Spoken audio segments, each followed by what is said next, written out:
In the heart of South America, a storm is brewing. Two nations, Venezuela and Guyana, find themselves locked in a dispute that has spanned centuries and might be on the brink of escalating into a full-blown conflict. At the center of this storm is the Essequibo region, a swath of land rich in natural resources and steeped in historical significance. The roots of this conflict trace back to the colonial era, when the borders of nations were drawn and redrawn by foreign powers with little regard for the people and cultures that called these lands home. Today, these historical grievances have resurfaced, fueled by economic interest and national pride. As we dive into the depths of this dispute, we'll journey through time, exploring the historical events that have led to the current impasse, and examine the potential future implications of the world's most recent territorial confrontation. The history of both Venezuela and Guyana is rich and complex, with roots extending far beyond the arrival of European colonizers. The indigenous populations that inhabited these regions played a significant role in shaping their cultural and historical landscapes. In Venezuela, evidence of human habitation dates back to at least 15,000 years ago, with archaeological sites revealing the presence of hunter-gatherer societies. Over time, these societies evolved, giving rise to more complex cultures such as the Timoto Cuicas in the Andean region and the Caribs and Arawaks along the coast. They developed intricate social structures, engaged in trade, and practiced unique spiritual traditions. These pre-Columbian societies had a profound impact on the region's cultural heritage. Their languages, traditions, and knowledge of the local environment continue to influence contemporary Venezuelan and Guyanese societies. However, sadly, the arrival of European colonizers in the late 15th century marked a significant and detrimental turning point in the history of both regions. The Spanish, under the leadership of Christopher Columbus, were the first Europeans to arrive in Venezuela in 1498. In contrast, the Dutch were the first to establish colonies in Guyana in the early 17th century. This marked the beginning of a tumultuous period of colonization, which would eventually lead to the territorial disputes that persist to this very day.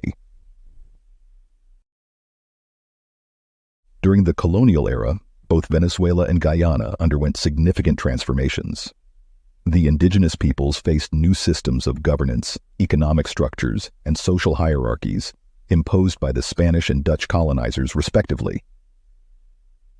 In the case of our two centerpieces today, the dispute centers around the Essequibo region, a territory rich in natural resources. The Essequibo dispute dates back to the colonial era, but it intensified after both nations gained their independence. Venezuela claims the region based on historical ties it says dates back to the Spanish colonial period. However, the 1899 arbitral award, which was supposed to settle the dispute, awarded the territory to what was at the time British Guyana. In Venezuela, the Spanish colonial government exerted control over the local populations and exploited the region's resources. Meanwhile, in Guyana, the Dutch established trading posts and later brought in African slaves to work on sugar plantations.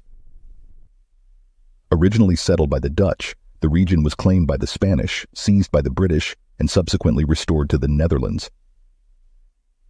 The territorial claims made by the Spanish and Dutch often led to conflicts and shifting borders. The Essequibo region became a particular source of contention. As the winds of change swept across the world in the late 18th and early 19th centuries, colonies began to fight for their independence. In Venezuela, the struggle was led by Simon Bolivar, who envisioned a united Latin America free from Spanish rule. After a protracted war, Venezuela gained its freedoms in 1810. In contrast, Guyana's path to independence was more gradual. After becoming a British colony in the early 19th century, it underwent even more significant economic and social changes. The abolition of slavery led to the influx of indentured laborers from India, changing the demographic makeup of the colony. It wasn't until 1966 that Guyana gained its independence, following a period of constitutional reform and political negotiation. However, as we'll soon see, the end of colonial rule did not mean the end of territorial disputes. The borders drawn by the colonial powers were often arbitrary, ignoring the cultural and historical ties of the indigenous populations. In 1962, Venezuela declared that it would no longer abide by the arbitration decision. The disputed area, referred to as Guyana Essequibo by Venezuela, has since remained a contentious issue. A border commission was set up in 1966, with representatives from Guyana, Venezuela, and the United Kingdom, but failed to reach an agreement. The discovery of oil in commercial quantities off the Essequibo coast in 2015 has added a new dimension to the dispute. This led to further increased tensions between the two nations, with Venezuela renewing its claim to the territory. In response, Guyana sought the intervention of the International Court of Justice to resolve the dispute. The territorial dispute has also had significant geopolitical implications. In 1981, Venezuela refused to renew the Protocol of Port of Spain, a 12-year moratorium on the issue. However, with changes to the governments of both countries, relations improved to the extent that Venezuela sponsored Guyana's 1990 bid for Organization of American States membership. Despite these diplomatic efforts, the territorial dispute remains unresolved and today continues to be a source of tension between the two. So, all of this leads us to today. Venezuela's dictator, or president, or whatever, Nicolas Maduro has thrown the full weight of his government into its effort to claim this resource-rich part of Guyana for himself once and for all. He's done this by using patriotic rhetoric to try and summon the country's voters to the polls. The people had to answer 5 critical questions over the future of the territory, including whether current residents should be granted Venezuelan citizenship, should the military directly invade, and if so, how should this war look? This move has been seen by many as an attempt to annex the Essequibo territory, a claim that Guyana vehemently disputes. The Maduro government, facing long-term widespread protests and international sanctions, sees the oil reserves in the region as a potential lifeline for its struggling economy.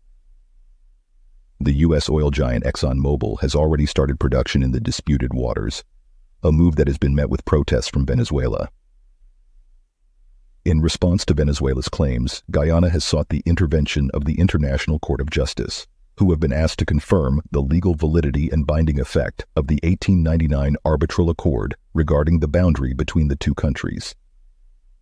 Both countries, mainly Venezuela, have already increased their military presence along the disputed border, raising fears of a possible direct escalation.